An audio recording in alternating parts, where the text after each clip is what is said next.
Welcome to the Real Talk Weekly podcast, where we discuss news, culture, life, and dive into deep conversations about our faith. Here's your host, Alan Reed. Hey everyone, welcome to the Real Talk podcast. Hi. We have a great lineup for you. Oh boy. James. Hi. An amusing park. No, It's Amusing park. amusing. It is an amusing. amusement park. It is amusing story. I went there a lot An growing amusing up. park gone wild. We'll talk about that. A mammoth meatball Ooh, gross. and I a saw that article. dead deer. I didn't know what to say about that. Oh one. dear. Oh dear. I told you before we It's started. dead. Call it oh dear. Oh, you did. Now you Didn't spoiled it. Darn. Dead. Yeah, it's been a rough morning. Spoilers. So you guys doing well? Yeah. Yep. I was until you ruined my. I mean, my sciatica is I'll make up for acting it. up Oh my today. So gosh. you Is and it? Alan. yeah, a little bit. Like sciatic Yeah. pain? Yeah. Hey, I have Say a little bit. I have Young. a compression There's a lot- mat in my office if you want to borrow it for half an hour. Yeah. Maybe. It works. It works great good. for Alan. Yeah, we bought one.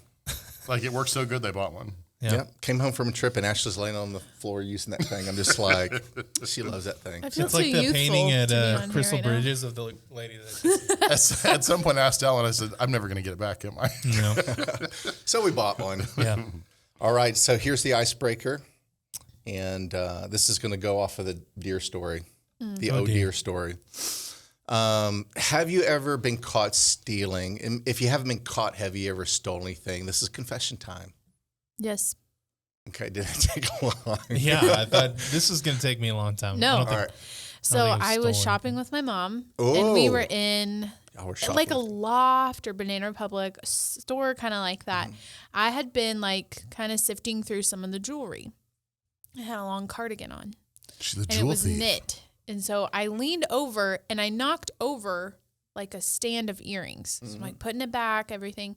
We walk out the door, we set the alarms off. And I was like, what the heck is going on? My mom's like looking through her bag, checking for those little ink tags because you can't get those off unless you go to an automotive store or automotive. Yeah, Really? real life happened in a small town for a funeral one time.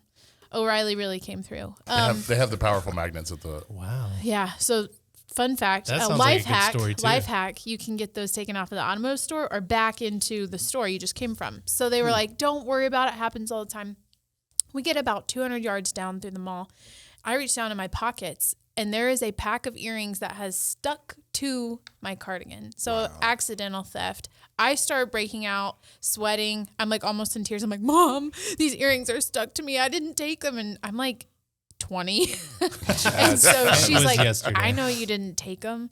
And so she's like, we just need to go back. And I'm like, oh my gosh, Mom, they're going to think I'm an actual thief. Yeah. And I'm 20 and that's the prime age to be a thief. And Really? yeah, you're broke. You know what I mean? You're broke at 20. And so it makes more sense to steal stuff. I feel Oh, like okay. a broke college Interesting. student. Yeah. I don't know. I don't know. This seems lame because it's an accidental theft story. Yeah, it's my we want, only theft story. We want I like mean, to be real honest, theft. I don't have I did a something like theft that the other story. day. But like, what The was other your day- theft story? Alan stole some I could earrings have the other actually day. gotten in trouble. So it was water bottles. What? I could have actually gotten arrested probably. You could have. Well, I flat out stole. I mean, it was probably single digit age, but when I grew up, the age I grew up, it was like every time we would go to Walmart, I would leave my mom because culturally that was okay. Oh, man. And I would go to. And you'd hide like among the clothes. Oh, always. I've been left at stores more times than I can count. That might be why I have psychological issues. No, but so it wasn't anything ordinary for me to not be attended to by my parents, right? And so I was at the grocery store one time with Mom, and I really wanted a Kit Kat. I really, really wanted a Kit Kat, and she wouldn't buy me a Kit Kat. She's like, "No, you don't need a Kit Kat. It's gonna spoil your dinner." It's her fault. So I totally stole a Kit Kat, and so I left the store before my mom came out because, again, different time. Left the cars unlocked. Usually, my mom left the stinking keys in the ignition. So went out to the car, and I was sitting there in the front seat eating the Kit Kat, and Mom comes out, Oh, no. and there's a half-eaten Kit Kat, and she knew I didn't have any money. I was like 7. She goes, "Where'd you get that?" I was like, "I found it." Nice. Typical kid answer, right? Like, "I Nice. found it." She said, "You stole that, didn't you?" And I go, I took it from the store. I mean, like, little kid, right? So she made me go back inside and talk to the store manager As you should. and pay the store manager and apologize for stealing a Kit Kat. Good job, Mom. And so the You didn't store, get a spanking? well, I'm sure I did, but if we don't talk about that because nowadays that would get He's you. blinked out. I will- It just I blacked out when that happened. she hit me so hard it knocked that memory clean out of my head. But no, so yeah, I genuinely like stole a Kit Kat because I was a little kid. Don't tell me little kids aren't sinful. Like seriously, we are. Oh, no. Kids are So simple. I legit stole. You accidentally stole. David? I've been racking my brain. I cannot think You've of any never time. stole anything? What about whenever you stole Lauren's heart? Oh. No, that didn't happen either. She was just like, here. He begged. Yeah. Please. That's Titties. probably a better explanation. I cannot think. The only thing I can think of, but it wasn't even me. Like, it was my roommates. You were an accomplice. I saw it happen, but I didn't. You didn't report it. No. Okay, so you know those trash cans at Razorback games? Those cardboard ones that are like Oh, yeah. square, Yeah. and they have like the top, and it's just a cardboard cutout. I don't really know They how stole one of work. those, and that was it. That's That's the story. the story. Wow. But I honestly cannot remember any time that I stole something. Yeah. That's You should have really hyped that story up more. But it's not even that good of a story. I don't want to hype up something that's not even worth hyping. I'll keep mine short. Kindergarten, I forgot my lunch ticket at home. Uh-oh. I don't my know. Do they still do gosh. that these days where No. you have the I think lunch they ticket? put like a thing on an account and kids So, just have to. you know, you those, used to have to pick what you wanted to eat. you at know, like the little 8 in paper the morning. tickets that you can still buy and kind of divvy out if you're doing an event. We've done it at our church. So you get a little lunch ticket. And I didn't have mine. I forgot mine at home. And I was freaking out like, I'm not going to be able to eat lunch. This is Yeah. not good. And I can remember I was sitting in the back of the room on the left-hand side. And I'm thinking, what am I going to do? And I noticed that one of the girls in the front row, her ticket was sitting out on the desk. Oh my god! So I asked the teacher, I need to go to the bathroom. This is awful. And so, I walked straight down the front row. Was this Priscilla? Right past the teacher's desk. And I Priscilla. just casually grabbed the ticket and put it in my pocket as I left. It was the Priscilla's, room. wasn't it? No, it was. That's why she didn't Did like she you. get I'm not to sure if eat I knew. lunch? I don't know if I knew Priscilla at that time. What's that? Did she get to eat lunch? I'm sure there's Oh, more to yeah. this She story. got to eat lunch. Yeah. Okay. Yes. While you watch. So as I went to the bathroom, I was in the bathroom, and the teacher came in the bathroom. Oh, scandalous! That's said- embarrassing. You can't do that. Oh yeah, and she said, "Alan, you're coming with me." And you're like, Oh wait, no, let me finish I think she asked peeing. me to empty my pockets, and I emptied my pockets. At least you didn't have to And like she pee your grabbed me pants by when the Happiness arm, Journey took care of it. and she took me straight to the principal's office, and they called my mom. Oh no! It was awful. So yeah. Did you get spanked? Oh, I'm sure I got. No, I mean like at school. Did you get spanked? No, I don't think so. Really? But you're old enough that you probably got spanked at school. No, I don't think That's so. a southern thing. That is a southern thing. It's not a northern Or thing. like my dad went to No. Catholic school, but they got rulers on their knuckles. I've heard of that. No, like in elementary school, our principal had a paddle, Absolutely not. and Not we in would get Wisconsin. spanked. We would get I don't spanked. think in Connecticut it happened either. No, So that's I needed definitely it. a I southern deserved it. thing. Well, Yeah. that was in Kansas City where we got spanked, so it wasn't really south. I mean, but you're like But that my south dad adjacent. my dad grew up Midwest. in Kansas City too. Really? So yeah. Yeah, we got spanked hardcore. yeah, I learned my lesson. I can't recall. That's what's stealing missing very in many schools other today is things corporal punishment. the rest of my life. Isn't So, it corporate? so Yeah. with that, that's the segue. Corporal punishment. Segue. Well, Serious. It's time for the dish. so have you ever just had such a terrible day that you stole 2 vehicles? Not yet. This is the title of the article: "Rough day for a man driving a stolen school bus." And I'm gonna forego the last half of the title, but rough day for a man driving a stolen school bus. Well, yeah, it's a rough day. Stole a school bus. Did he know? So it started out. This was in York County, Pennsylvania. That's the problem. And this was just a couple weeks ago. The man led officers on a high-speed chase in 2 separate vehicles. Wait, what? Yeah, and it's not like they were back-to-back, like he abandoned one and immediately got in another one and took off, and they've chased him the whole time. No, they lost him for a while, and was then in a caught him Beamer. again, and it was the same guy. Oh, that bites for him. So the Yeah. first vehicle lost. it began Should've early went to Tuesday IHOP. morning. Yeah, and said, "Hey, I just stole a car." So early Tuesday morning, the state troopers they stopped a BMW. Right, great car to steal if you're going to steal a car, right? Because it's fast, it's cool, it's German. I don't know. They're not very comfortable So- inside. With a Florida license plate. Now it's Pennsylvania, Florida license plate, BMW. They questioned the driver. His name was Tony. Was Tony. His name is Tony. So they could see items in the car that appeared to be from a nearby convenience store where a theft had just been reported. But he said, "No, I got these from a junkyard." Okay, I got items from a convenience store to a junkyard. That seems to make a lot of sense. Yeah. I'm sorry. Are they like snacks? Because that's all I buy at a convenience store. But do you buy that at a junkyard? No. Exactly. What a stupid So- Come on, Tony. You can buy a quart of oil. So but anyway, Delicious. so there was also a It's not a dog. snack. So I hope the doggo made it out safe. And there was something else in the trunk, which I'll explain that here in a minute. So he drove away whenever they were asking him to get out of the vehicle and turn the headlights off. And he turned his headlights off to avoid detection. So this must have been early in the morning when it was still dark enough that, if you turn the headlights off, you can't see. So he drove the BMW and ran over some railroad tracks. Well, BMWs tend to be low to the ground, and he apparently did damage to the car, so he ditched it in a nearby wooded area. Later that same day, the local law enforcement agencies were notified that a school bus had been stolen in a town nearby. So guess what happened? They spotted the bus at a shopping center and then caught up with it. The driver pulled over briefly, but drove away, leading them on another high-speed chase. Well, turns out it was Tony. Tony had ditched the Beamer and stolen a school bus instead. That seems like a downgrade to me if you're going to Just a steal little bit. something. Steal something. Well, I think But he he really really wanted to get over Didn't he those wreck the railroad Beamer? tracks. Or He did. No, you were How many scrolling or times have something. you seen an officer pull over a school bus? That's true. I've you never don't, seen it You don't normally happen. see it. So maybe that was a smart move, right? Maybe that was an Is intelligent move. Tony a genius? But No. so No, he's not. whenever they caught the school bus, there was no mention of the dog, but the item that was in the BMW had been transferred to the bus, and it was a dead deer. What about the convenience store snacks? I don't know about the snacks. I think he might have eaten them in the Okay. chaos. Hold up.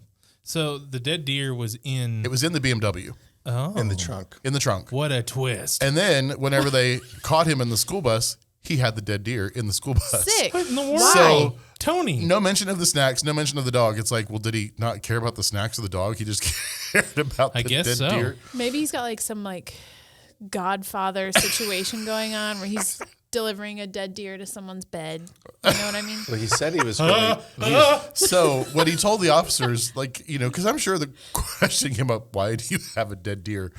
I was going to use it to fertilize my garden. Ew. No way that's true. That's what it says. Totally what he said. Totally what he said. Tony, Needless to Tony, say, Tony. he's still in prison at the Yeah. time of the writing of this article $100,000 on a bill. $100,000 bail.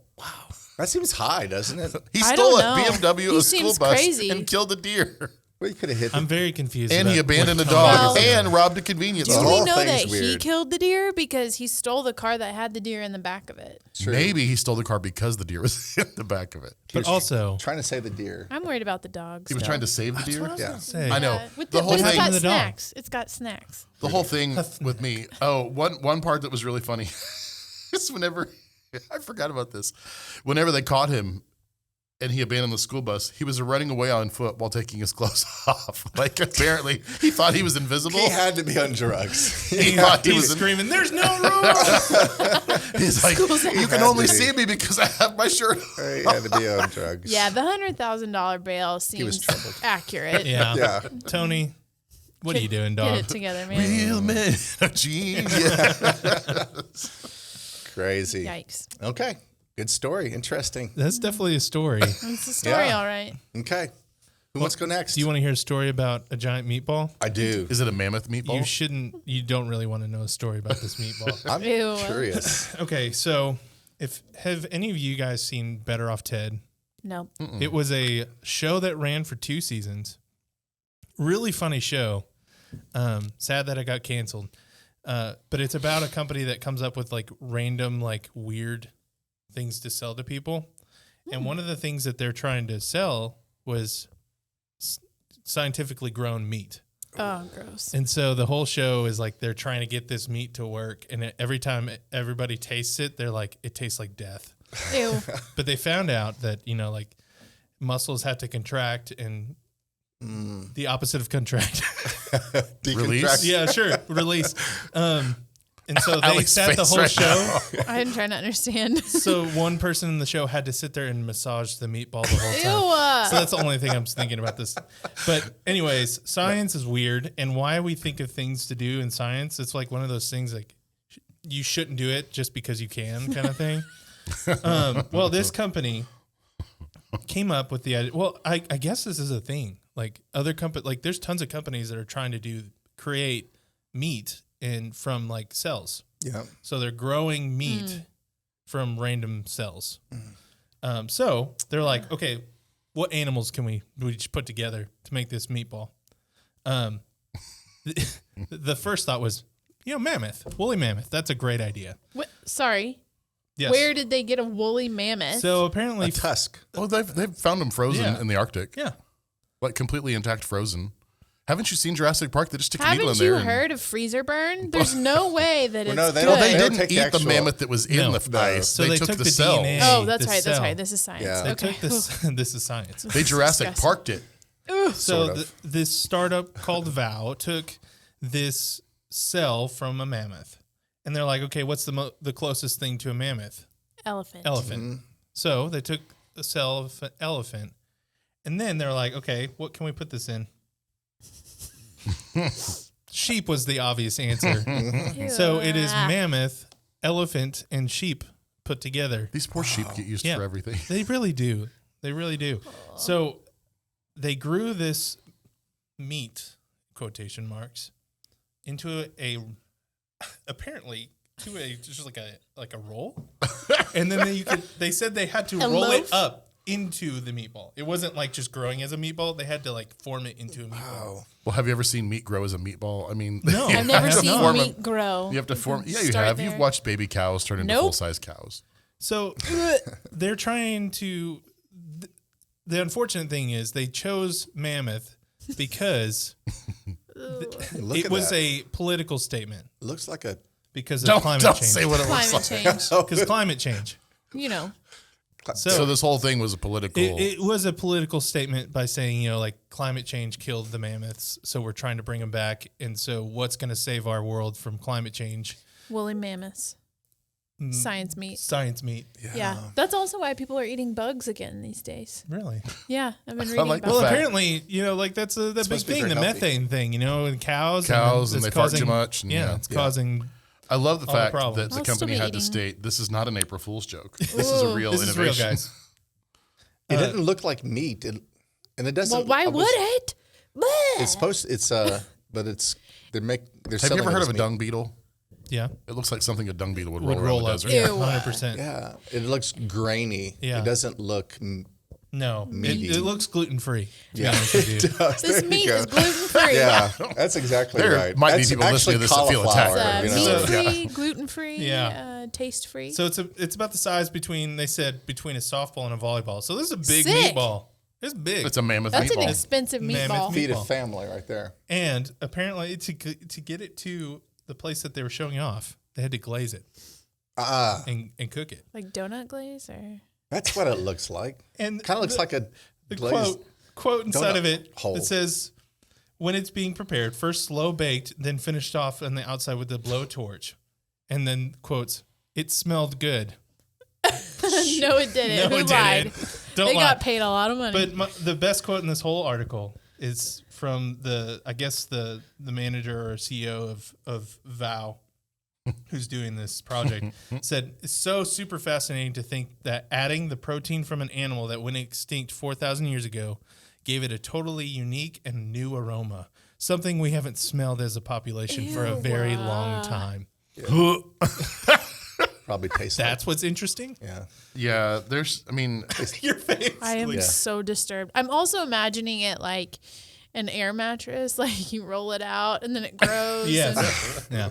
Essentially the same Bleh. thing. listen, my Probably wife's has the same company, consistency as Yeah. well. my wife's No. company has tested, like, it's not this. It's not meat made out of meat, not meat. I don't know. Science They've meat. tested like the plant-based meats, and I've gone in for those taste tests, and there's some things I'm like, I didn't know that wasn't meat. Yeah.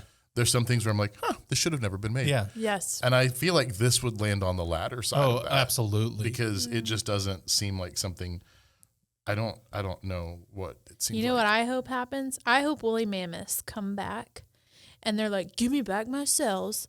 And then these scientists stop doing stuff like this because that is so disgusting. if You know, woolly the best part mammoths- of that is that woolly mammoths can talk. yeah, honestly. I was getting ready to say, I was like, the They've come best a part long is the ways. fact that the woolly mammoth can say, give me back my cells. Yeah. I'm like, man, Listen, the world has changed since they've been around. It's true. You know that's what I true. Have mean? you They seen could- Ice Age? They could come back super intelligent Ray Romano. And Queen Latifah Yeah. talking woolly right. mammoths? And because Scrat. they're obviously they're Italian. Scrat was my It's favorite meatballs. character. So okay, wow. Moving on to so not Nobody, sick do you things. hear me talking about Scrat? Oh, that's not the squirrel. Yes. I love the squirrel. I love Yeah, the Scrat. Scrat. I wonder how many years it'll be before we get to try it. Probably never.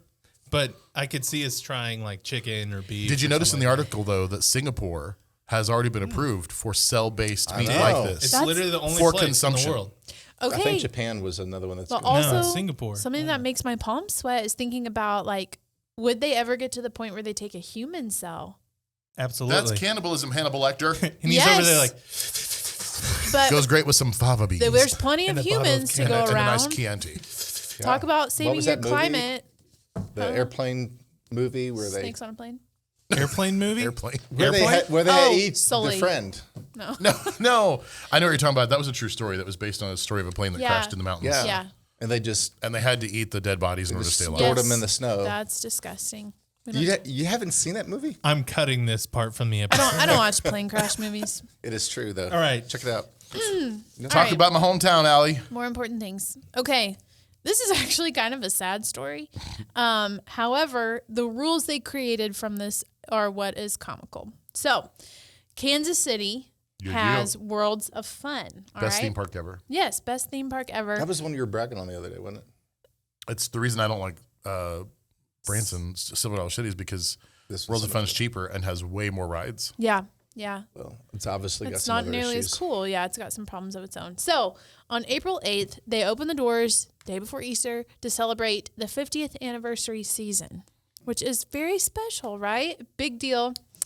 But a fight involving multiple juveniles and a large crowd broke out. So people have dropped their kids off at this park for years. I was just having this conversation the other day with one of our staff members. It wasn't James, but someone else from the Kansas City area who used to do student ministry. Actually, it's Brock. It's Brock. Yeah, I would say he's on the theology podcast. So he was saying that they would never take students there and just let them go because people literally come and just leave their kids all Which day. didn't used to happen when I was younger. Yeah. So, well, it's happening now. So, anyways, they got alerted that this fight had broken out inside the park. It's like 7:30 at night. And there were like 150 juveniles involved That's in this crazy. fight, right? So What then is this, West Side Story? Juveniles. Honestly, I like the fact juveniles. it is Street youths. it really should be Youths. like East Side Story, right? Isn't this on Yeah. the East Side? Okay, yeah. So anyways, Kansas City. police show up. They're taking care of it. A young girl punches The a police officer in the face and she gets arrested. I kind of like the scandal of this story. So anyways, then they cleared out the park around 8:30. So it took about an hour for all of this to get settled and get people arrested, get them back to their mom and dad. Here is the new chaperone policy that they launched just 1 week later. Guests ages 15 or younger must be accompanied by a chaperone who is at least 21 years old to be admitted to stay in the park after 4 p.m. Yes, because at 21 you make great decisions as But well. also, if you want to fight, get there before 4 p.m. You know what? Send out the text, send out the tweet, put it on Instagram stories, whatever, where you're going to be. Get the pot stirred, fight before 4, get out of there. And the chaperone must be present with a valid government-issued ID with date of birth at ticket entry. Because you're right, 21-year-olds have fake IDs and also...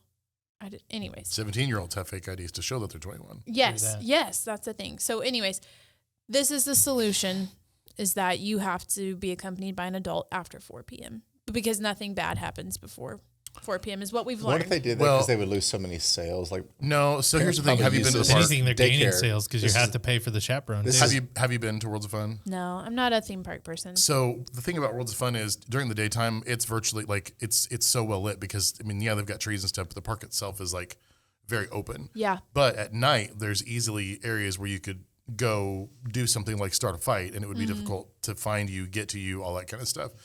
And so one of the things that supposedly they've been doing is they've been doing drone security. Oh, cool. And so drone security works really well during the daytime, but doesn't work as well at night. Yeah. And so that's probably why this whole thing is like after 4 p.m., you have to be accompanied by someone. I just think that, They could push it back, though. It doesn't get dark at 4. well, true, especially during the season that this is open, it doesn't get dark until almost 9. But it's just silly to me that 21 is the age. I'm like, Yes. I think you need to be older than 21 to If really be a Fight Club chaperone. has taught me anything. You don't talk about it. Yeah, that too. You don't talk about it. But yeah. But it's definitely people older than 21. Yeah, I'm going to also guess that there were 21-year-olds involved in this. Yeah. It's just like, I don't know. I kind of wish that they were like just breaking into song and doing their dance like fights. It was actually, West Side yeah. Story. Yeah. That'd make this way better. Yeah. They have a ride there called the taxi, where you drive like this car that's on the track, so you can't really drive a car, but you think you're driving a car.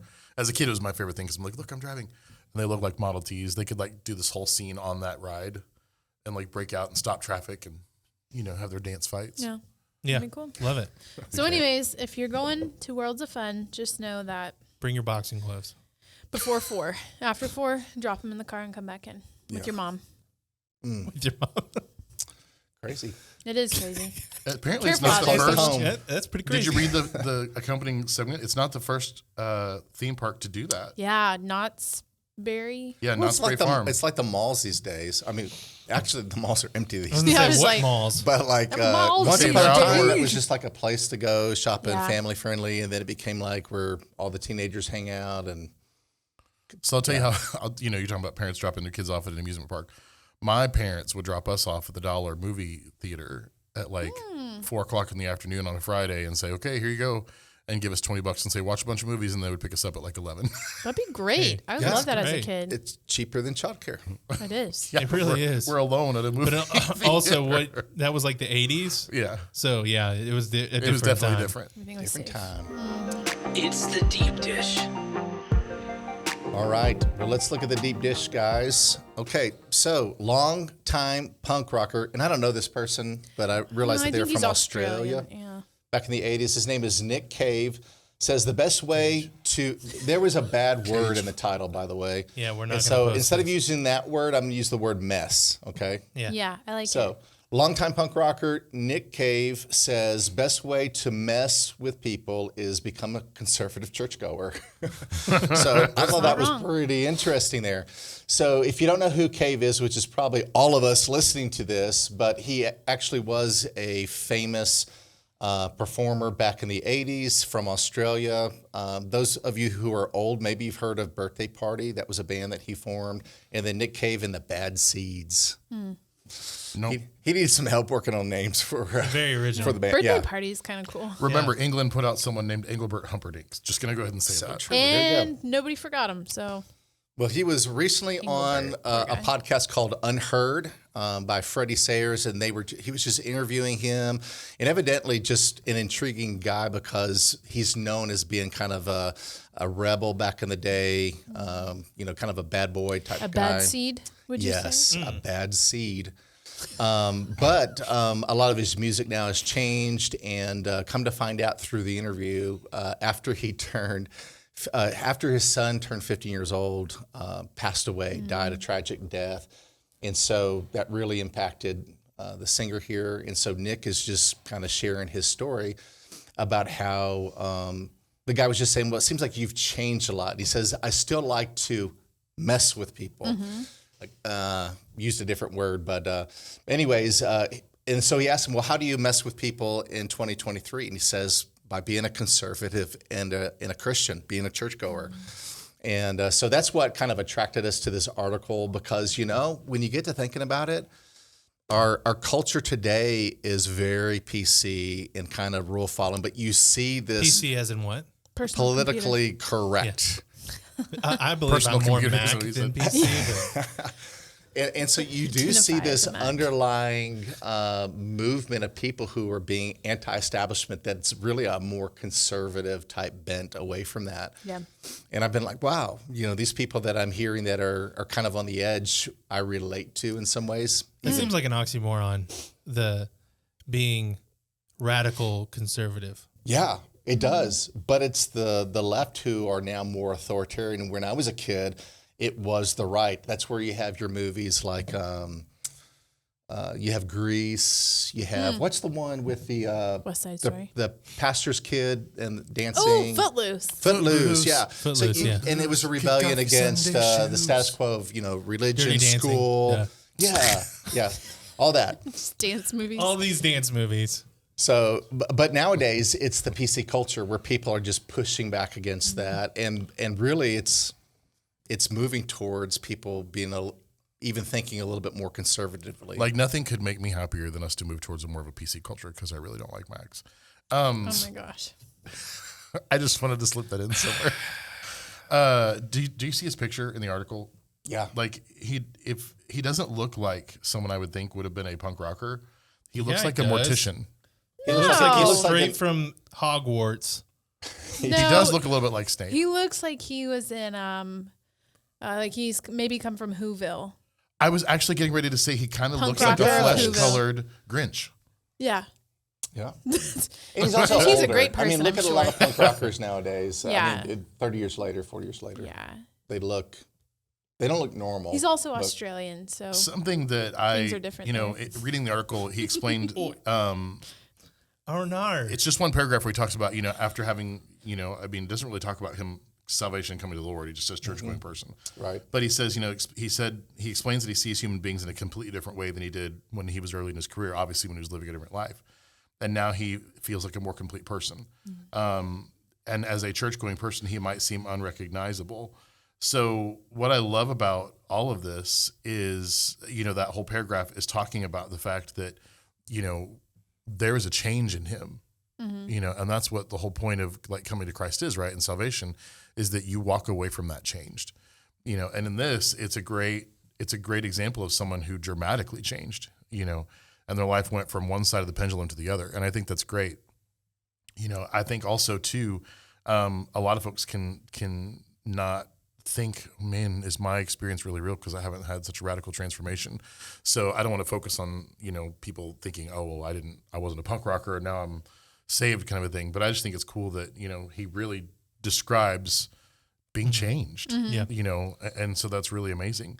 Well, one thing that he pointed out was, I've changed, because his values have changed, but I haven't changed that much because I still like to mess with people. Yeah. You know what I mean? So you Yeah. can see that rebellious side in him. But what's interesting is that he pointed to, nowadays, I can just act like a conservative church-going Christian, and that's enough to mess with people. Yeah. And so it made me think, you know what? I think for most of us that have grown up in the Christian culture, and I grew up in Connecticut, you grew up in the North. Maybe it was a little bit different for y'all, but probably not. But if you really live a Christian life, it is countercultural and you feel it. It's like, I remember as a teenager kind of being exhausted by, I'm just tired of standing out. If I really live my Christian faith, then I'm going to stick out like a sore thumb. I'm not going to use the same words that other people use. I'm not going to smoke what they're smoking. I'm not going to drink what they're drinking. I'm not going to be, you know what I mean? My conversation is just different. And then as I got older, I would challenge younger people, hey, if you don't want to be like everybody else, be a Christian because you will stand out if you want to be noticed. Most teenagers truly want to blend in. They want to follow the crowd. They want to be like everybody else. But that is the reality. And here he is saying that.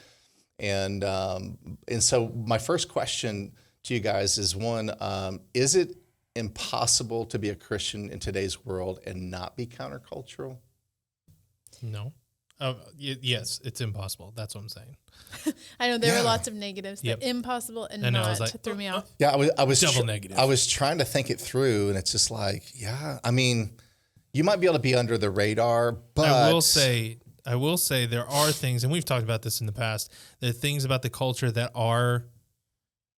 they want to take it over as, like this is what morality looks like, or you think about like the social gospel in the early 1900s and late 1800s, I guess. Things that are innately things that will overflow from a Christian life, being said that, like, this is what you're supposed to do. You're supposed to care for people. You're supposed to, care for the needy and things like that. Those are innately things that we're supposed to do as Christians. But outside of that, I think it's pretty impossible to be a part of the culture nowadays. Yeah. Even in the 80s when he was, big,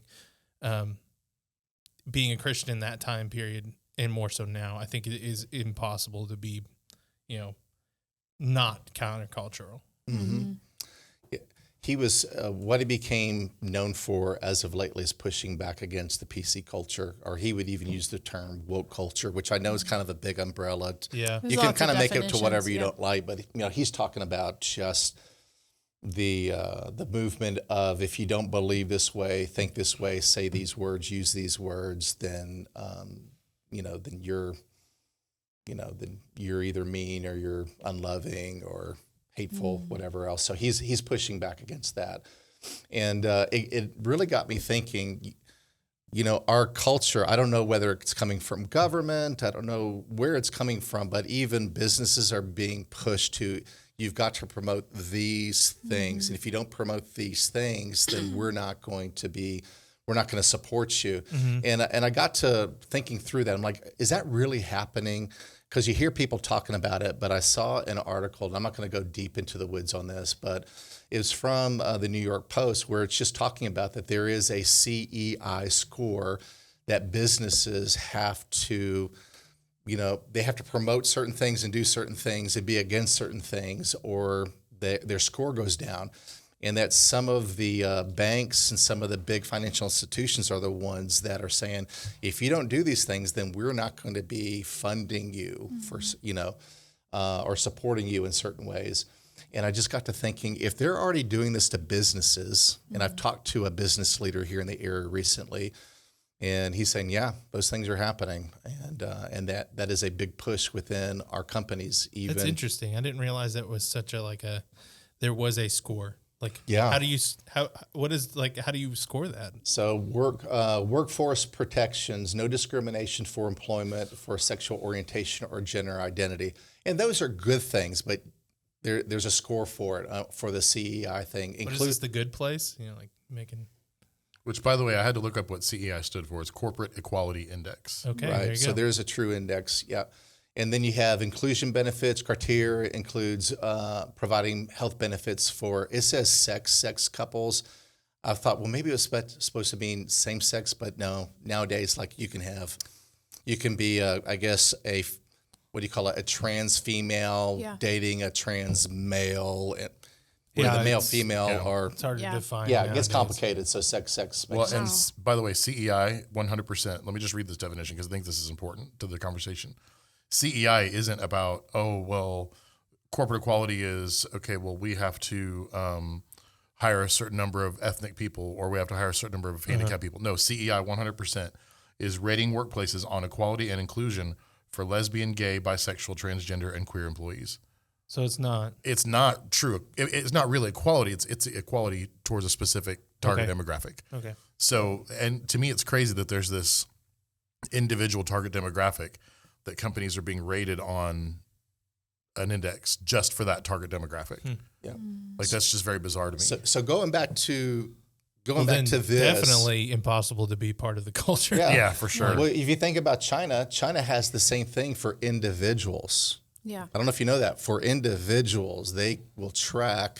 They'll track everything that you're doing, and if you get negative scores, then it'll impact your life personally. It literally is the good place. This show. Yeah, it's scary. And so it's like, so right now, like, there's authoritarian governments. Well, there's movements within our own country where it's just like, where you can see where it could become very unpopular being a Christian. If, for myself, while I respect people who are gay, but I don't believe in gay marriage. I think marriage is something that's traditionally bound in religion, and it's between a man and a woman. So two women or two men coming together. Now, I'd say call it a civil union, and I'd be happy with that. If they want tax benefits from that, I'm happy with that.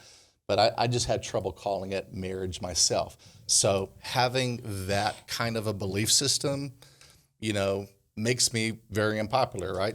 Well, and I would add too, if you are a believer and you are not countercultural, that should be kind of a good gut check. Like, if you're pretty comfortable with where the culture's at or how things are going, you might need to, for myself, even need to analyze like those areas in your walk with Christ and in your faith, because like our faith is not of this world. It is not ever going to be of this culture. And when culture starts defining our faith or interfering with it in that sense, like those two are very black and white to me. Yeah.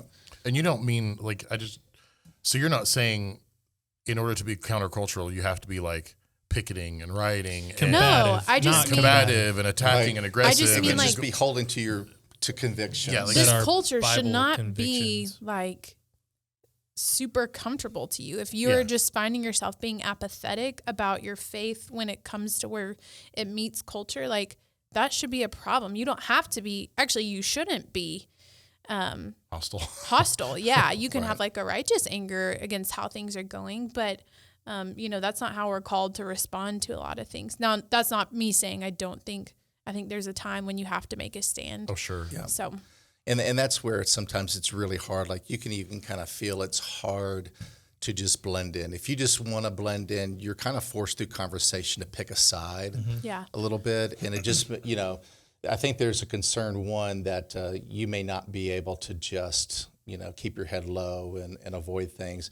But within this article, I think what we're also seeing is it's not just Christians who are standing out. If you hold a different view, you're kind of being pushed to the right side. I don't know how many people who used to say, I used to be Democrat, but now I find myself being called a conservative, or a far right person, and their cultural perspective is beginning to change as they're seeing more of an authoritarian left that's pushing an agenda. yeah.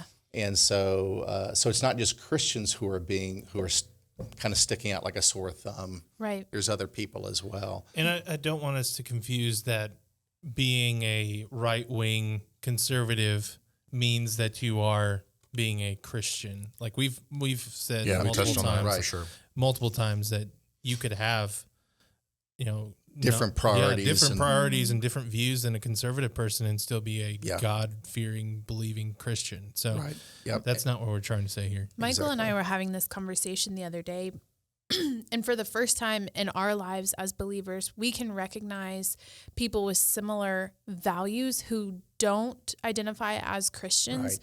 Right. This is the very first time, and they haven't become a believer yet, but their values are starting to align with those of believers. Yeah. And so I think it's interesting that we're kind of starting to see a shift in the culture that I feel like is creating that kind of camaraderie between two very different people. And so I don't know, it's kind of interesting. Alan's talked about this before. Our pendulum has swung culturally so far one direction, right?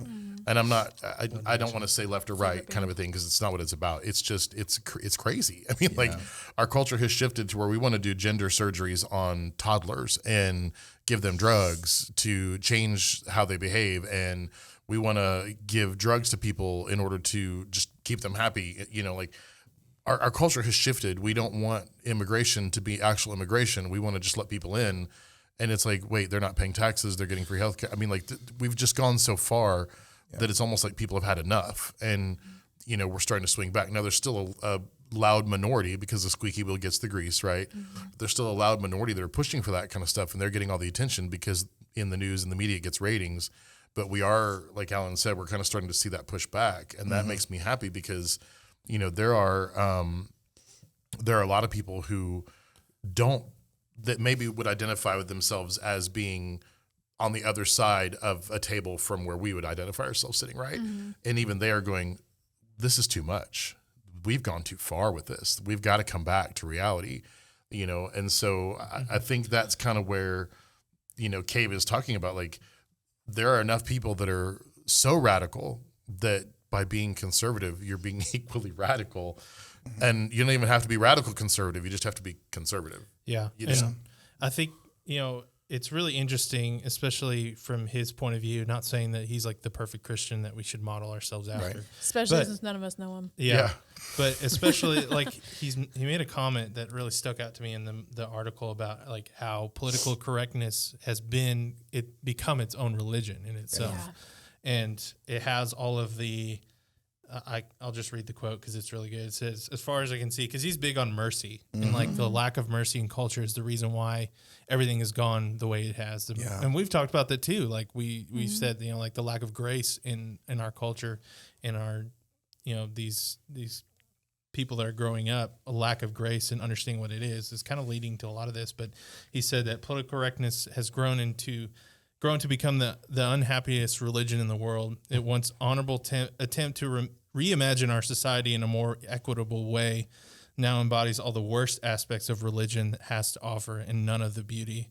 moral certainty and self-righteousness, shorn even the capacity for redemption, has become more literally bad religion run amok. Yeah. I was like, wow. Religion without mercy is scary. Yeah. And you're seeing some of that lately. It's just like, and yeah, it's just it's crazy. There's a lot of good stuff in this article, and again, we don't know Nick Cave at all, but I'm glad to hear about his story and about his journey towards God. He may not be else. influential to us, but I guarantee you he's influential where he's at. Sure. Yeah. And so that's good that someone who's influential is speaking out in favor of things that are positive. Yeah, I asked you guys just to, what kind of advice does the Bible give us in a day like this? If you're painting a picture of maybe at least right now an authoritarian left, but you can also see as the pendulum moves back the other way, it's not just Christians who are going to be responding by pushing conservative values. You're going to have other people who have different opinions. Maybe they're going to want to swing an authoritarian to the right, you know what I mean, and enforce different laws, different issues. And so it's like, I think that we're entering a season as Christians where we have to have a great amount of wisdom that's led by the Spirit of God, And so what kind of advice would you guys give to believers as we're navigating really scary and uncertain times? Yeah, I think to not proof text, like you could take any of the quotable verses out of context, but I mean, if anything is going to lead you to the mind of Christ and the ways that he, like Jesus is teaching us how to be more godly people, first thing that came to my mind was Romans 12:1-2. And it says, I appeal to you, therefore, brothers, by the mercies of God, to present your bodies as living sacrifice, holy and acceptable to God. This is your spiritual act of worship. Do not be conformed to this world, but be transformed by the renewal of your mind, that by testing you may discern what is the will of God, what is good and acceptable and perfect. So it's really on us to really seek and search what the will of God is through his word to understand how we're supposed to act in this culture. And if it's not of what God is teaching, then it is not of what we're supposed to be offering our bodies as living sacrifices. Yeah. You guys all thought of the same scripture, and I was like, oh shoot, should I have thought of that as well? But yes, my mind actually went to Daniel, and honestly, just like all of Daniel is a good description. But even the prophecies at the end. Yeah, great. Go ahead and read those as well. Yeah. But really, just thinking about like, if you're thinking of culture moving in and infiltrating you, King Nebuchadnezzar moves in, and Daniel has to not defile himself. He has to stick up for his faith. And so just looking at like verse 8, so Daniel determined that he would not defile himself with the king's food or with the wine he drank. And then also just how God showed him favor throughout that entire time. And then in verse 20, it says, in every matter of wisdom and understanding that the king consulted them about, he found them 10 times better than all the priests and mediums in his entire kingdom. So even as a young guy, Daniel stands out against the culture, and people of that culture found favor in him and found him better, 10 times better than anyone else. And so, I mean, he's That's a great example. Yeah. I thought when you brought that up, I'm like, yeah. Why didn't I think of that one? Yeah, Daniel's legit. Yeah. Pretty cool guy. He Would have dated. Yeah. He was countercultural, and he was called out on it, and he had to trust in God to intercede. It's just like, absolutely.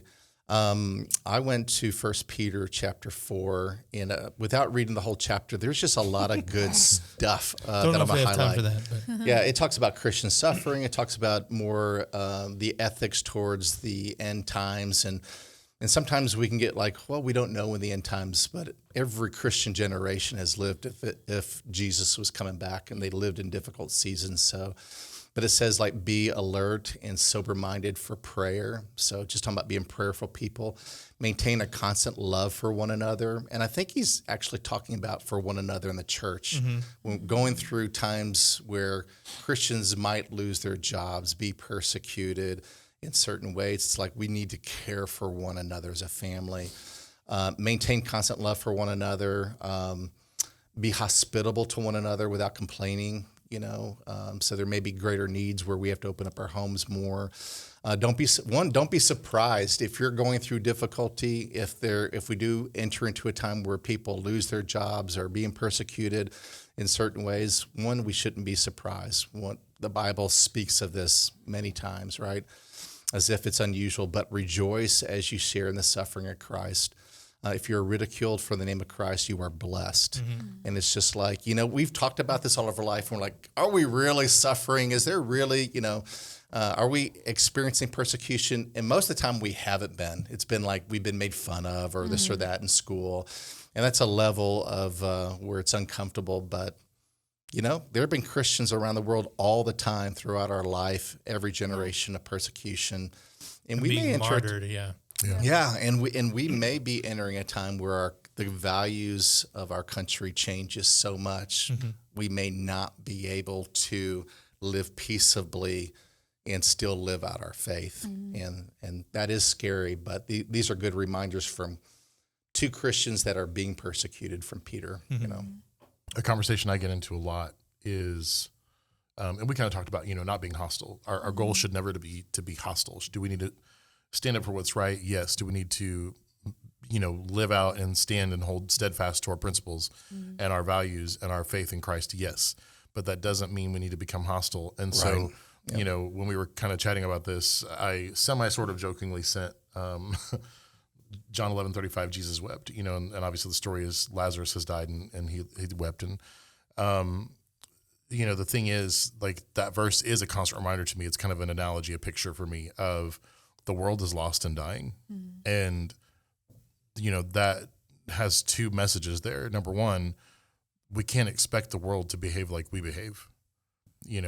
That's just not why would they? They don't have the Holy Spirit. They don't have Christ in their hearts. They don't have the values that we have in the sense of a loving God and a relationship with Jesus.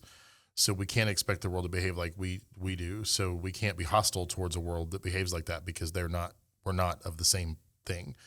And then two, they're dying, and so rather than being hostile and angry, we should, number one, we should want to save them, we should want to share the truth with them, but we should hurt for them. We should feel for them. We should pity them. We should weep for the fact that they're dying without Christ, and the only power of resurrection is in Jesus, and the only power of true salvation and the only power of eternal life is in Jesus. And so, that to me is that kind of that second half of not only do we have our own steadfastness we have to hold to, but we can't just hold to our steadfastness, live in our bubble, and then hope that everything gets better, because it's not going to get better if we do that, because we have to engage, we have to weep for the culture that we're in, because they're lost and they're dying without Christ and without God and without eternity. Yeah, and there's two, and I think that's the other side of the coin that we always have to remember. We have to live radically, and that does mean radically loving them, radically self-sacrificing. The other side of the coin is speaking out against things that are not good or not healthy for society, standing up for what is right. And so as a Christian individually, I hope everything that I do as I live my life looks radically different, but I hope it looks radically good, as in like loving, and even in the face of they don't agree with what I believe in, they see me being loving, caring. On the other side, I love that we have Christians who feel called into politics, who are lawyers who are pushing back against bad laws and against things that are unhealthy for our country. We're fighting some of those right now, and it's like those are good things. And even when it may put us all in a category that can look nasty, I'm so glad we have people that are pushing back against culture in that way legally. Yeah. And so stories like this are really oddly uplifting and encouraging. Positive, K-Love. Encouraging to me, though, because yes, while he was big in the 80s, I'm sure in Australia he's still a big deal. Yep. It's not any different than a star from the 80s being a big deal now. And so he, as someone who is still messing with people by being a conservative person and a churchgoer, is probably facing a lot more of like our identification of persecution than I maybe ever will. And so the fact that there are very normal people who aren't going to, be killed by spears or heads chopped off or die a martyr's death, anything like that, like he is doing this very publicly. And he's not just like, oh, I posted on Instagram that I'm a believer. He's like going out and speaking about these things. And so it's encouraging to me that there are people like this who are very, very pumped up about this change that they are able to see in themselves. And the saddest thing to me was that it took his son passing away for him to realize that his life had been incomplete before, and now he feels made whole. And so anyways, I just think it's encouraging that this guy is going to go against the culture, go against the grain in such a public way. And I will probably never ever face the things that he'll face. People are so weird. I'm sure he's getting like death threats and psychotic stuff, but I can still live a very public life for Jesus in my own little realm. And this is what I'm called to do. He probably also has Christians attacking him saying, oh, there's no way that your life has changed because you were such a terrible person and you did such terrible things. That's that mercy factor. And so also he seems really intelligent, quite honestly, from just the way he's speaking in these. And so speaking in these articles and on podcasts and stuff. So I think that he understands mercy in a way that a new believer does. And maybe we've just been tainted by things for so long. So I think Alan's hungry. He was eyeballing the Mammoth meatball. I was. Yeah, and I think that's a great place to end. I mean, mercy. I think that whole paragraph on mercy is what we're missing. Yeah, and where we can't even have a civil conversation without one side demonizing the other. And of course, we see it on our side because we know our side, and we know that we can lack mercy at times. But you're definitely seeing it from the other side where there's a lack of civil conversation. And it's on a political level, and it's on a personal level. So we need to be, praying, prayerfully, actively living our life in such a way that pleases God and points other people to Him. And maybe it's in a season like this that's so polarized where we'll see more people make a decision to follow Christ because they see the value in God's word, as in like, when we don't have this, our world turns out like this, so who knows? So, all right, guys. Well, thank you for your input. And for those of you listening, we'd love to hear your opinion as well. So, as always, like, subscribe, and share our content, but we'd love to hear from you as well. So have a great week. And we'll see you next week. See ya. Bye.